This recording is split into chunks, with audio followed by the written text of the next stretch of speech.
2 Samuel chapter 21.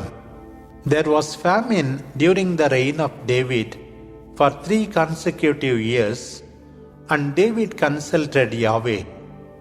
The answer was, "There is blood guilt on Saul and his family, because he put the Gibeonites to death." The Gibeonites were not of the people of Israel, but descendants of the Amorites.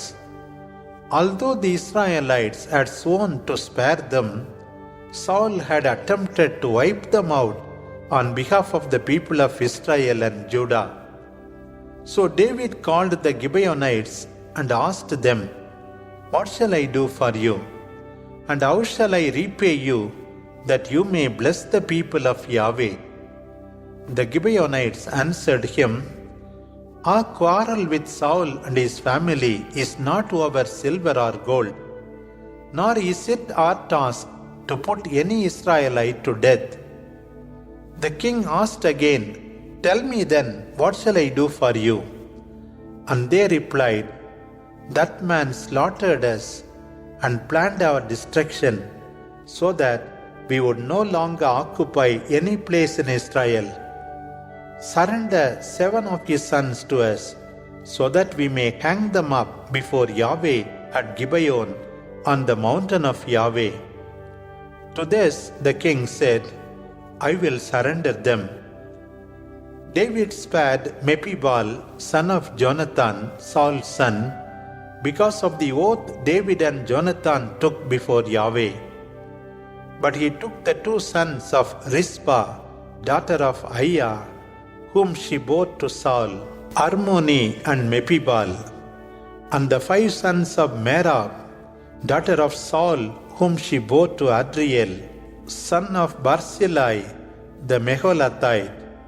He delivered them into the hands of the Gibeonites, who hanged them on the mountain of Yahweh, where all 7 perished together. They were put to death in the first days of harvest, at the beginning of the barley harvest. Then Rizpah, daughter of Aiah, took sackcloth and spread it for herself on the rock from the beginning of harvest until rain fell on them from the heavens. She did not allow the birds of the air to come on them by day, or the beasts of the field by night. When David was told what Rizpah, Aiah's daughter and Saul's concubine, had done, he asked the men of Jabesh Gilead for the bones of Saul and those of his son Jonathan. They had taken them from the wall of Bethshan, where the Philistines had nailed them when they killed Saul on Gilboa. So David had brought up from there the bones of Saul and his son Jonathan, and the bones of those who had been hanged were gathered. All of them were buried in the land of Benjamin in Selah, in the tomb of Kish their father. When all that the king had commanded was done, God had pity on the land. The Philistines waged war again with Israel, and David went down together with his servants to fight against them. When David was already tired, Ishbi-benob, one of the descendants of the giants, whose spear weighed 300 shekels of bronze, and who had put on a new sword, thought of killing David. But Abishai, son of Zeruiah, came to his help, attacking and killing the Philistine. Then David's men urged him, "You shall not join us any more in battle, lest the lamp of Israel be extinguished." After this, there was more fighting with the Philistines at Gob. There Sibbecai the Hushathite slew Saph, one of the descendants of the giants. There was another battle with the Philistines at Gob, where Elhanan, son of Jarayorgim, the Bethlehemite, slew Goliath the Gittite, the shaft of whose spear was the size of a weaver's beam. In another encounter at Gath, there was a huge man with 6 fingers on each hand, and 6 toes on each foot, numbering 24 in all. He too was a descendant of the giants. When he taunted Israel, Jonathan, son of Shimei, David's brother, slew him. All 4 descendants of the giants fell by the hand of David and his gods. 2 Samuel chapter 22. David sang this song to Yahweh on the day Yahweh delivered him from his enemies and from Saul. He said, "The Lord is my rock, my rampart, my deliverer and my God, my rock in whom I take refuge. He is my shield, my salvation, my stronghold and my refuge. My Savior, you save me from violence. I call on the Lord who is worthy of praise. He saves me from my enemies. Waters of death carried me along. Torrents of destruction terrified me. Caught as by the cords of the grave, I was utterly helpless before the snares of death. But I called upon the Lord in my distress. To my God I cried for help, and from his temple he heard my voice. My cry of grief reached his ears. Then the earth reeled and rocked. The foundations of the heavens shook. They trembled in his fury. From his nostrils smoke rose. From his mouth a devouring fire, throwing off live embers. He bent the heavens and came down. With dark clouds under his feet, he rode on a cherub and flew. He was seen on the wings of the wind. He set darkness around him as his tent, a heap of waters in the thick clouds. Then from the brightness of his presence flared up fiery embers. From heaven the Lord thundered, the voice of the Most High resounded, sending out a hail of arrows. He scattered them. Flashing forth balls of lightning, he routed them. The beds of the seas lay uncovered, as the foundations of the world were laid bare. At your rebuke, O Yahweh, at the blast from your nostrils' breath, reaching down from above, he drew me out of the deep water. Too strong for me were my enemies, but he rescued me from my adversaries.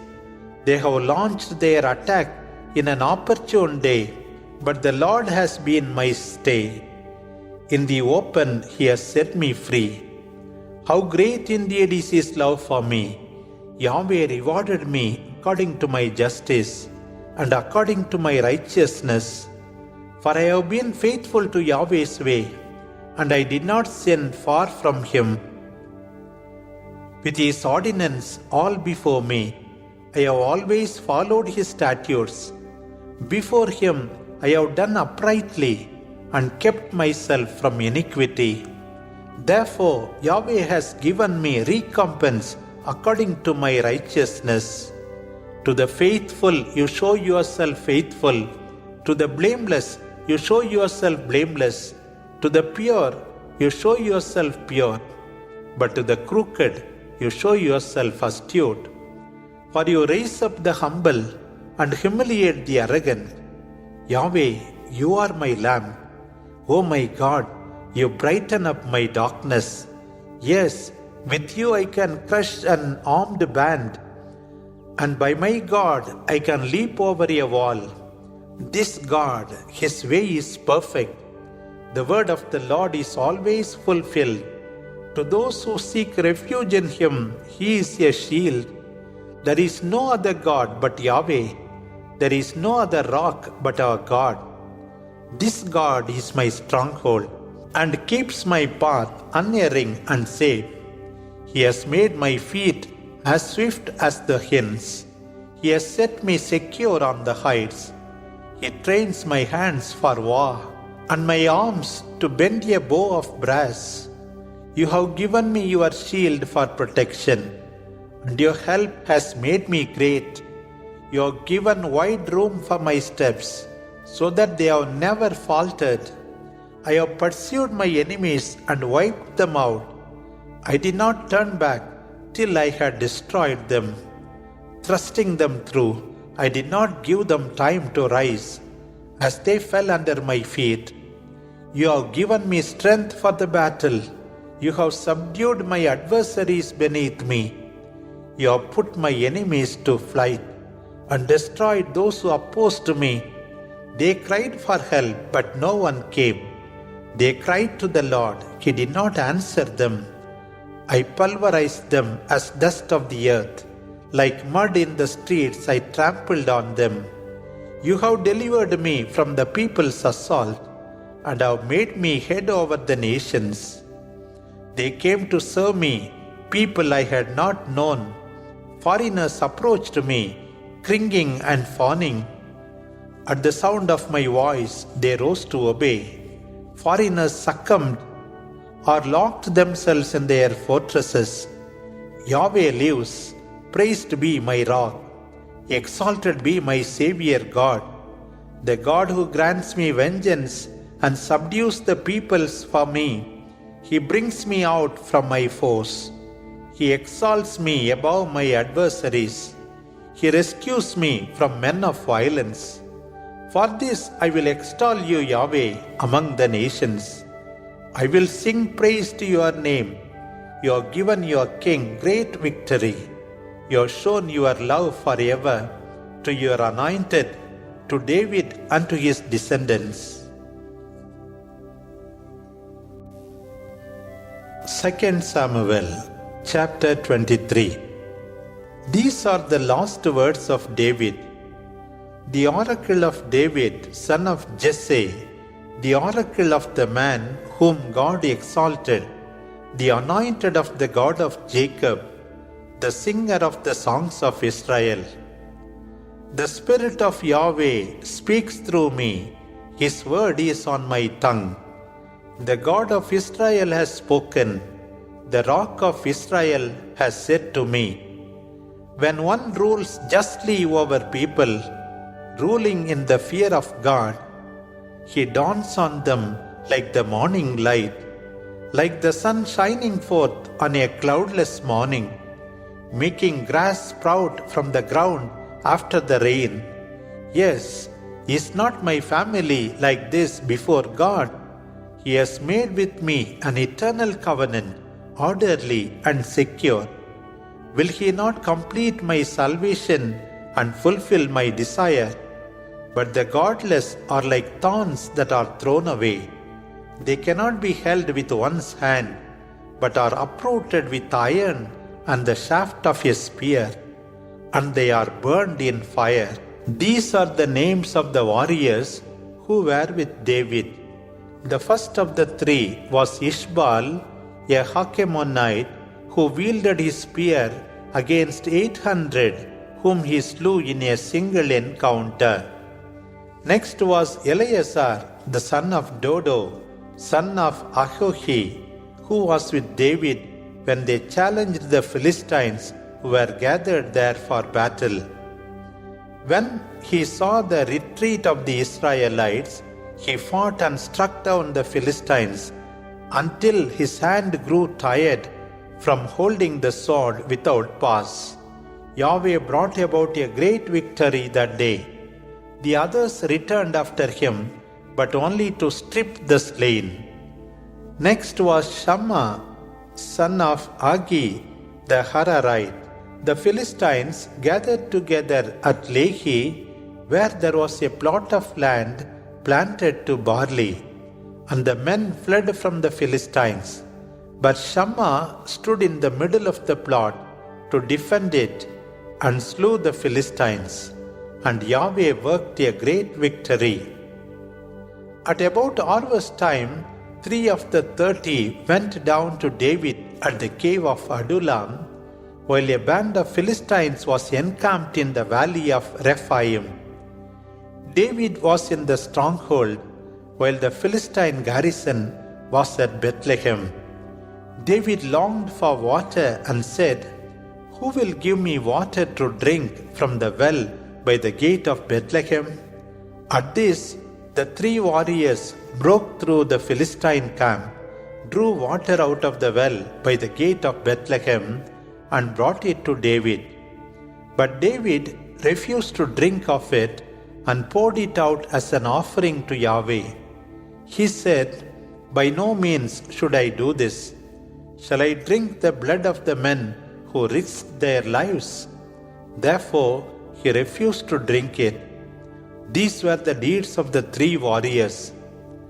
Now Abishai, brother of Joab, son of Zeruiah, was chief of the 30. He wielded his spear against 300 men and slew them, winning a name beside the 30. Though he was the most popular of the 30 and became their commander, he did not equal the 3. Benaiah, son of Jehoiada, a warrior of Kabzeel, was a man of great achievements who killed the 2 sons of Ariel of Moab. He also went down into a pit on a snowy day and slew a lion. He slew a handsome Egyptian who held a spear. Benaiah went against him with a staff, snatched the spear from the Egyptian's hand, and killed him with his own spear. Benaiah, son of Jehoiada, did these things and won a name beside the 30 warriors. He was popular among the 30, but did not equal the 3.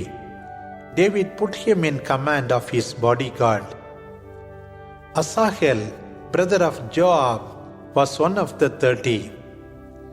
Elhanan, son of Dodo of Bethlehem, Shammah of Harod, Elika of Harod, Heles the Paltite, Ira, son of Ikesh of Tekoa, Abiezer of Anathoth, Mebunai the Hushathite, Salmon the Ahohite, Maharai of Netophah, Jeleb the son of Bana of Netophah, Ittai the son of Ribai of Gibeah of the Benjaminites, Benaiah of Pirathon, Hiddai of the brooks of Gash, Abiabon the Arbathite, Asmaveth of Bahurim, Eliabah of Shalbon, the sons of Jashen, Jonathan, Shammah the Hararite,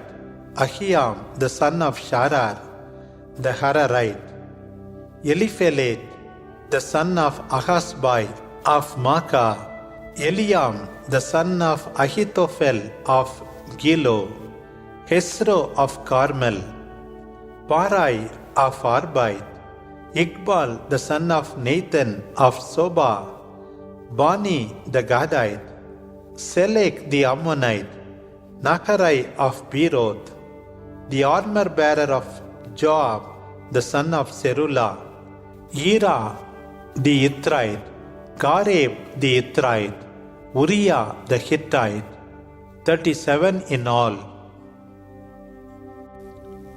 2 Samuel chapter 24. Again the anger of Yahweh blazed out against Israel. So he let David harm them in this way. Count the people of Israel and Judah. The king said to Joab and the commanders of the army who were with him, "Go through all the tribes of Israel from Dan to Beersheba and count the people that I may know how many they are." Joab told the king, "May Yahweh your God multiply the people 100 times, and may my lord the king see this blessing. But why does my lord the king want to take a census?" But the king's word prevailed, so that Joab and the commanders of the army went out from the king's presence in order to count the people of Israel. They crossed the Jordan and started with Aroer, the city in the middle of the valley, and went on toward Gad and to Jazer. Then they proceeded to Gilead and to Kadesh in the land of Hittites. They then went to Dan, and from Dan to Sidon, and arrived at the fortress of Tyre and the cities of Hivites and the Canaanites. They went out through the Negeb of Judah at Beersheba, and after having gone through all the land, returned to Jerusalem at the end of 9 months and 20 days. Joab gave the total count of the people to the king. 800,000 sword-wielding warriors in Israel and 500,000 men in Judah. But after he had the people counted, David felt remorse and said to Yahweh, I have sinned greatly in what I have done, but now, O Yahweh, I ask you to forgive my sin, for I have acted foolishly. The following day, before David awoke, Yahweh's word had come to the prophet Gad, David's seer. Go and give David this message. I offer you 3 things, and I will let one of them befall you, according to your own choice. So Gad went to David and asked him, Do you want 3 years of famine in your land? Or do you want to be pursued for 3 months by your foes while you flee from them? Or do you want 3 days pestilence in your land? Now think and decide what answer I shall give him who sent me. David answered God, I am greatly troubled. Let me fall into the hands of Yahweh, whose mercy is abundant, but let me not fall into human hands. So Yahweh sent a pestilence on Israel from morning until the appointed time, causing the death of 70,000 men from Dan to Beersheba. When the angel stretched forth his hand toward Jerusalem to destroy it, Yahweh would punish no more, and said to the angel who was causing destruction among the people, It is enough, hold back your hand. The angel of Yahweh was already at the threshing floor of Araunah the Jebusite. When David saw the angel striking the people, he spoke to Yahweh and said, I have sinned and acted wickedly, for these are only the sheep. What have they done? Let your hand strike me and my father's family.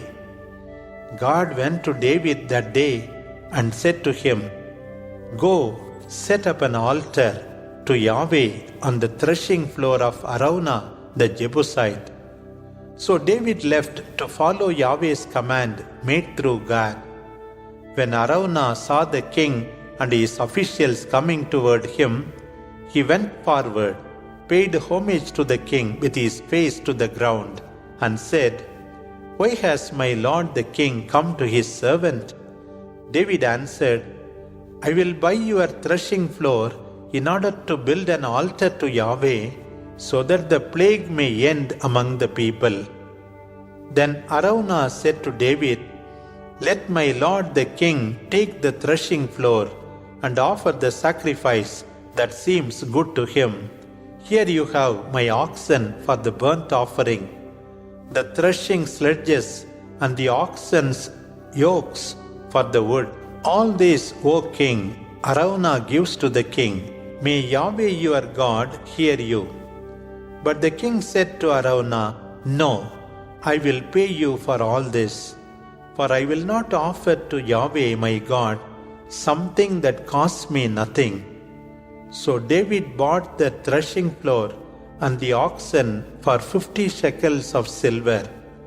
David built there an altar to Yahweh and offered burnt offerings and peace offerings. So Yahweh had mercy on the land, and the plague ended in Israel.